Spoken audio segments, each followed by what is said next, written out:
Members of Congress are terrified of the intel agencies. I'm not guessing at that. They've told me that, including people on the Intel Committee, including people who run the Intel Committee, the people whose job it is to oversee and keep in line these enormous, secretive agencies whose budgets we can't even know. They're black budgets.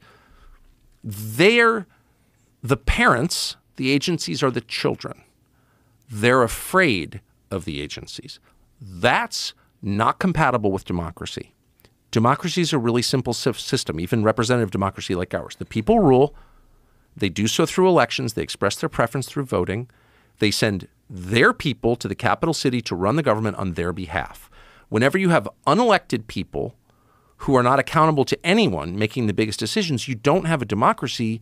You have something else, another system. I would call it a tyranny or whatever you want to call it. It's not a democracy. So that's like super obvious. It's playing out in front of everyone and no one cares and no one does anything about it.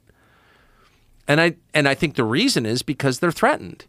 And if you look at the committee chairmen who allow this shit to happen year after year, they're all, and I don't know, people say, oh, they're compromised or being blackmailed or whatever. I don't have evidence of that, but I know them and they all have things to hide. I know that for a fact. And so it's not a stretch of imagination to imagine that, you know, some committee chairman who's allowing warrantless spying on Americans to continue or whatever abuse they're allowing, knowing fully or hiding the truth about UAPs, ignoring the UAP Disclosure Act of 2023, like, why are they doing that? It's not impossible to imagine that some guy with a drinking problem or a weird sex life, and that's very common up there, that's why they're doing it. Because they don't want to be exposed. I don't have evidence of that. I don't have proof of that. Right. But that's not a crazy thing to assume that could be happening. And I said to somebody, a very powerful person, the other day in a conversation in my kitchen, an elected official, holds a really senior position, a very famous person. I was going crazy. I was so mad about all this stuff and about the warrantless spying and about the funding for these insane wars.